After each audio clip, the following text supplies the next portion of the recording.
എം.ആർ. അജിത് കുമാറിനെതിരായ ഹർജിയിൽ റിപ്പോർട്ട് സമർപ്പിക്കാൻ 45 ദിവസത്തെ സമയം ചോദിച്ച് വിജിലൻസ്. അന്വേഷണം പൂർത്തിയായില്ലെന്ന് വിജിലൻസ് കോടതിയെ അറിയിച്ചു. ഹർജി മെയ് 6-ന് വീണ്ടും പരിഗണിക്കും. അജിത് കുമാറിനെതിരായ ആരോപണങ്ങളിൽ തെളിവില്ലെന്ന റിപ്പോർട്ട് വിജിലൻസ് സർക്കാരിന് കൈമാറിയിട്ടുണ്ട്. വി വിനോദ് ചേരുന്നു. വിനോദ്, ഇന്ന് പ്രതീക്ഷിച്ചത് ഈ ഒരു ക്ലീൻ ചിറ്റ് റിപ്പോർട്ട് കോടതിക്ക് മുന്നിൽ എത്തുമെന്നാണ്. സർക്കാർ അങ്ങനെ ഒരു നിലപാട് ഇന്ന് കോടതിയിൽ എടുത്തിട്ടില്ല, അല്ലേ?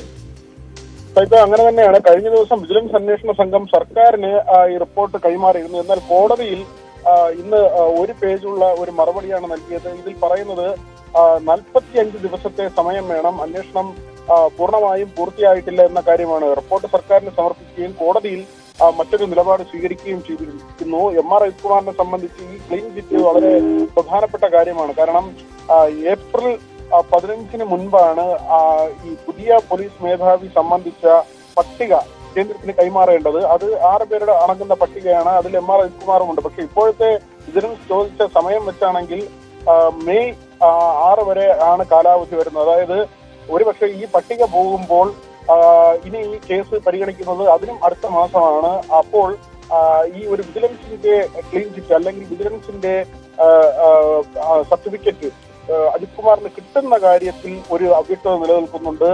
അതിൽ ആശയക്കുഴപ്പമുണ്ട്. കാരണം ഈ സെൻട്രൽ വിജിലൻസിന്റെ ഒരു ക്ലീൻ ചിറ്റ് കൂടെ അവരുടെ മറ്റ് കേസുകളൊന്നുമില്ല എന്ന റിപ്പോർട്ട് കൂടി പരിഗണിക്കപ്പെടാം. ഇങ്ങനെ ഒരു കേസ് നിൽക്കുന്ന സാഹചര്യത്തിൽ, ഇങ്ങനെ ഒരു പോലീസ് റിപ്പോർട്ട് കോടതിയിൽ പോയ സാഹചര്യത്തിൽ അജിത് കുമാറിന്റെ നില പരിങ്ങലിലാകുമെന്ന കാര്യം ഉറപ്പാണ്. യെസ്, അതാണ് സാഹചര്യം. എന്തായാലും ഇന്ന് പ്രതീക്ഷിച്ചത് സർക്കാർ ആ ക്ലീൻ ചിറ്റ് റിപ്പോർട്ട് കോടതിയുടെ മുന്നിലേക്ക് കൊണ്ടുവരുമെന്നാണ്. പക്ഷേ അതിൽ അന്വേഷണം പൂർത്തിയായിട്ടില്ല എന്ന് കോടതിയെ സർക്കാർ അറിയിക്കുമ്പോൾ സൂചന വരുന്നത് അജിത് കുമാറിന് അത്ര ശുഭകരമല്ല സാഹചര്യം, സർക്കാർ അത്ര അനുകൂലമല്ല എന്ന സൂചനകൾ കൂടി അതിൽ നിന്നും വരുന്നുണ്ട്.